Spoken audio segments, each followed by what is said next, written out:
estamos delante de uno de los motores de productividad más grandes de la historia de la humanidad. O sea, estamos delante de una tecnología tremendamente transformadora que aún no sabemos un poco dónde nos va a llevar, ¿vale?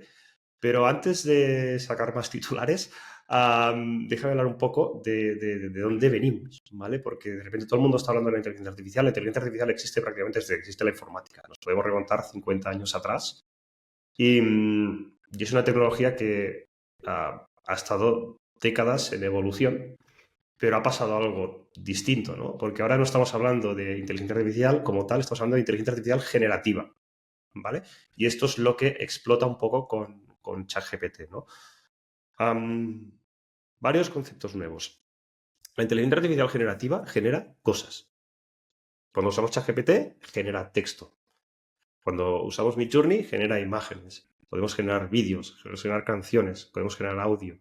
Pero su resultado es un tipo de contenido que hubiese hecho un humano, ¿vale? No es, por ejemplo, clasificar una foto o una jugada de ajedrez, ¿no? Es como crear algo de la nada, ¿no? Y esto es algo nuevo y disruptivo y que nunca en la historia de la informática se había podido hacer, ¿vale? Porque la informática pues clasificaba cosas, ordenaba cosas, calculaba cosas, pero no creaba, ¿no?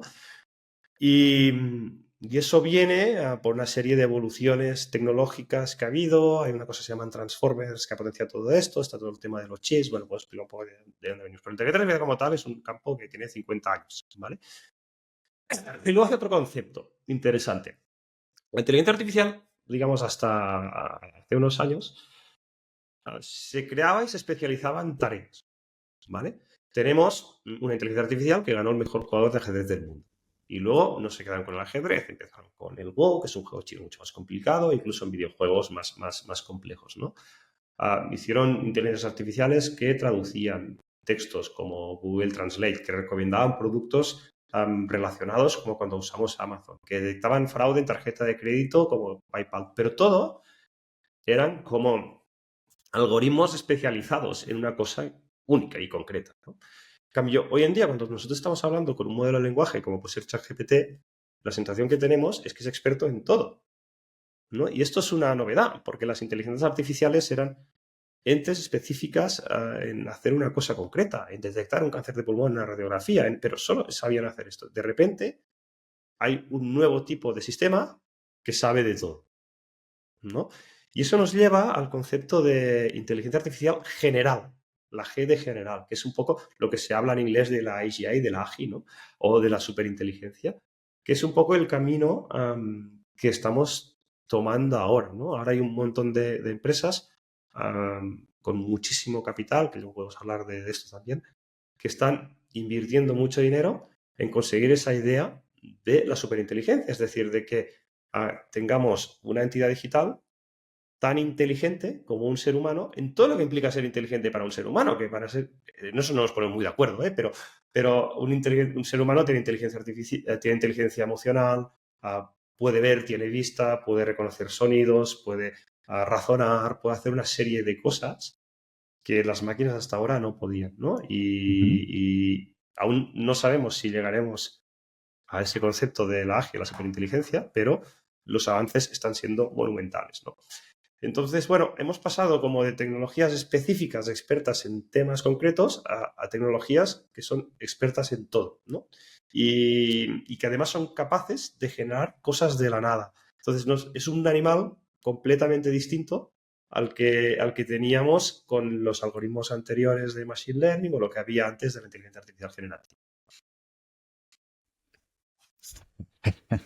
Es un tema tan profundo, ¿no? Y tan amplio y tan difícil a la vez, que nos podemos quedar todos con la parte sexy del proyecto, que es, bueno, una inteligencia, un modelo de lenguaje al que le pedimos cosas y nos responde, al que le solicitamos que nos haga imágenes y no las hace, que nos extraiga información de una Excel y no la extrae o no la ordena, y eso nos parece todo muy práctico, pero debajo de toda esa inteligencia hay cositas que explorar y que conocer, ¿no? Pues para saber realmente qué nos sirve de la inteligencia artificial que hay hoy en día de verdad cuál es su principal aplicación, etcétera, ¿no? Entonces, quiero preguntarte, teniendo en cuenta el perfil de nuestra audiencia, ¿no? Emprendedores, profesionales autónomos, freelancers, gente con ilusión con progresar y avanzar con sus trabajos, ¿por qué se deben de poner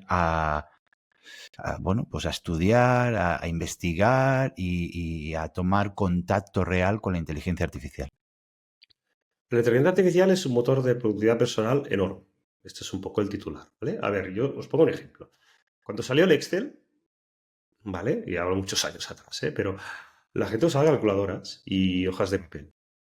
Y cuando tenía que sumar 300 filas, cogía la calculadora y yo, bueno, pues recuerdo también que cuando salió el Excel, la gente no se creía que sumaba bien.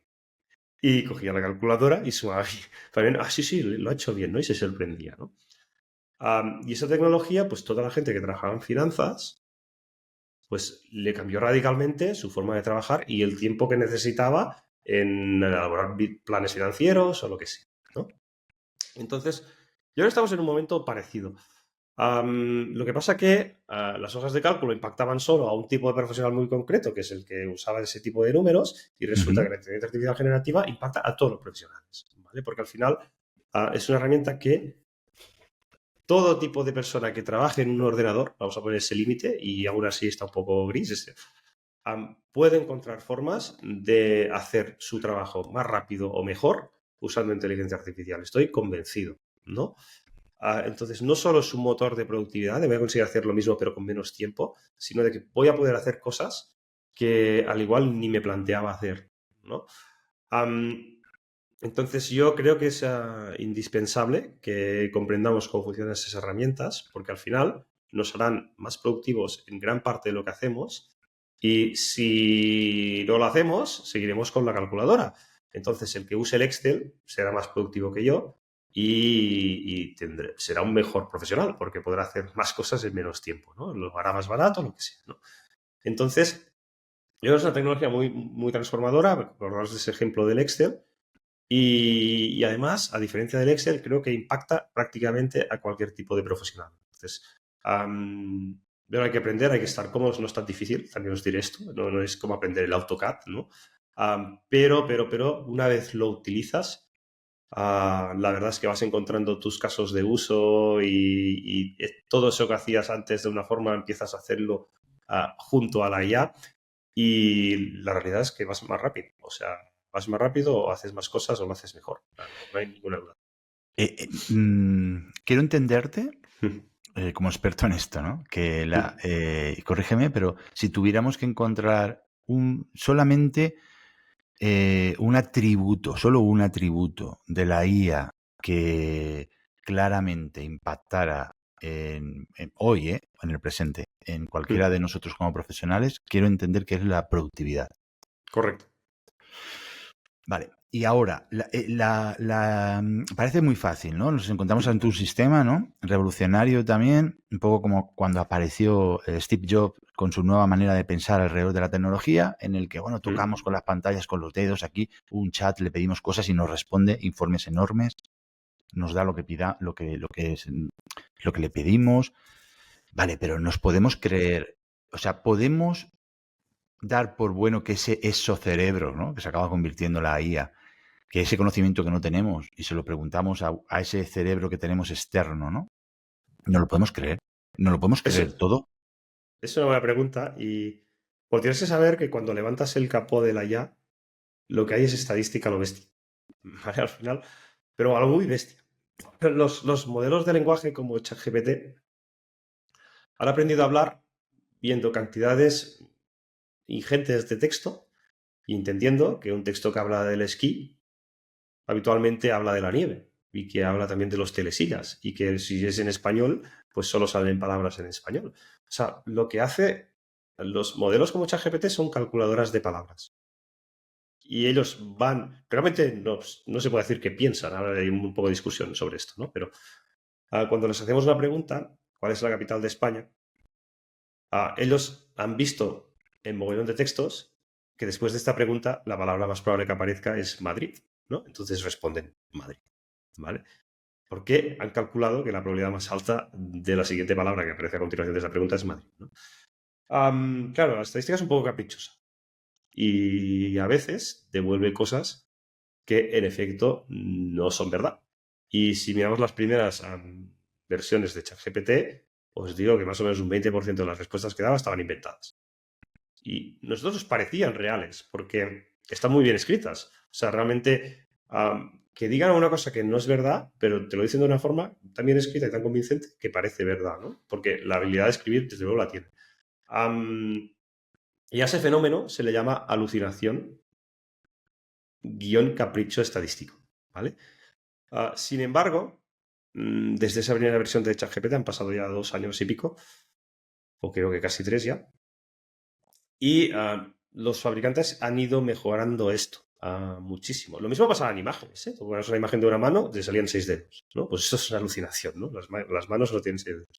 Entonces, los modelos han sido entrenados cada vez con más texto, han encontrado otras formas de perfeccionarlos, de que se den como feedback a sí mismos, de que razonen y piensen antes de responder. Y ese fenómeno, que era muy habitual cuando salió, ha disminuido, no sé, un 95%. Entonces, no un 100%, ¿eh? Ahí sí insisto, los modelos aún pueden inventarse la información, pero cada vez es más raro que esto suceda. Pero creo que una de las cosas que puede aportar la IA es esa capacidad de tener contratado cerca, ¿no? Una persona más lista que nosotros, en este caso una máquina, ¿no? Sí. Que nos puede aportar conocimientos muy nucleares sobre lo que queremos aprender, sobre lo que necesitamos, investigación, etcétera. Pero creo que una de las cosas que nos puede pasar es que acabemos confiando demasiado en la máquina, perdiendo nuestro pensamiento crítico, nuestra capacidad de investigar lo que nos reporta, nuestra capacidad de, de no conformarnos, ¿no? No caer en el conformismo de que al final la máquina acabe haciendo todo, o sea, acabe siendo nosotros, sobre todo en aquellas respuestas que tengamos que trasladar a otros, ¿no? Por el peligro, ¿no? Hoy en día, por ejemplo, en estudiando, ¿no? Hay muchos profesores que están suspendiendo, ¿no? En la universidad alumnos porque mis hijos están con la inteligencia artificial a full, porque no se han tomado la molestia de comprobar la respuesta, ¿no? De investigar un poco, de ir más a... Porque tengo la sensación, y por aquí va la pregunta que te quiero lanzar, puede ser que esta tecnología tenga la necesidad de darnos una respuesta sí o sí, y de darnos una respuesta que más o menos nos convenzca, y por ello, rellene huecos, vamos a decirlo así. Es un poco así, el riesgo es real. Y cada vez la gente da más por sentado que lo que dice la IA está siempre bien.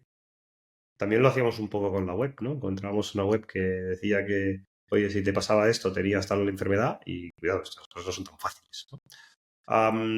El riesgo es real y no deberíamos perder ese pensamiento crítico. De hecho, una de las cosas que siempre recomiendo, no puedes verificar las fuentes cada vez que haces una consulta en ChatGPT porque te vuelves loco, pero si esa pregunta es realmente importante para ti, al igual no des por sentado que está todo bien, dedica un par de minutos a investigar y a ver las fuentes, que ahora muchas veces te las da, para ver que efectivamente lo que te dice es real, ¿no? Insisto que a veces el problema es que se ha perfeccionado tanto los modelos que ahora alucinan tan poco y casi siempre dan respuestas buenas, que hemos bajado la guardia, ¿no?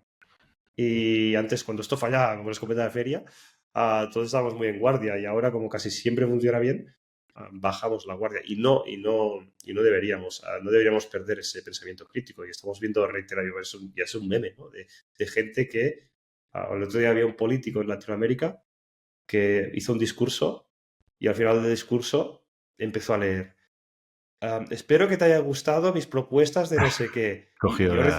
yo, he Claro. recibido, yo he recibido mails así también ya. Sí, sí, porque Vale. ya es... por eso hablaba del conformismo, por eso hablaba de la zona de confort, por eso hablaba de ceder completamente todo pensamiento crítico a la IA, ¿no? Y un poco porque en este espacio y aquí que estamos charlando sobre esta realidad, ¿no? Por otro lado, tan interesante, pero que creo que no debemos de perder la curiosidad ya no por la parte creativa, que por supuesto que no, pero sí por intentar entender que al final no podemos dejar de ser nosotros y para no dejar de ser nosotros tenemos que barnizar un poquito lo que hacemos con bueno, pues con esa impronta de supervisar, de darle nuestro toque. Efectivamente, a mí también me pasa que me llegan respuestas y tal.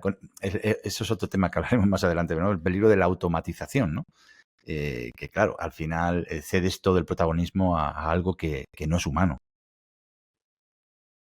Sí, correcto. Las automatizaciones hay que saber medir muy bien en qué casos de uso las usas y qué sistemas de seguridad montas para que eso no suceda, ¿no? Pero vaya, en efecto, sí yo creo que tenemos que mantener ese pensamiento crítico y yo creo que al final, siempre lo digo, ¿quién debería estar redactando contratos con inteligencia artificial?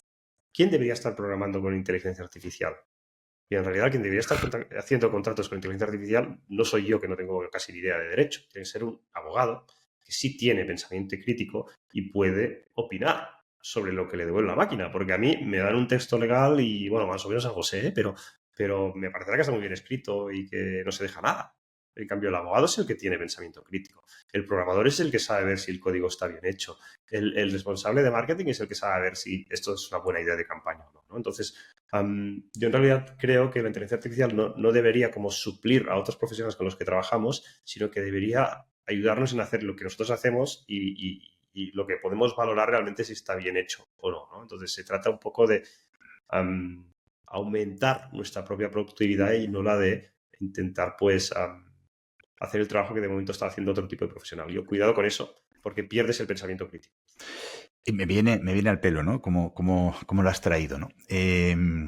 A ver, la inteligencia artificial viene, esta pregunta tiene trampa, Iván, ¿viene a sustituir o a potenciar el trabajo humano?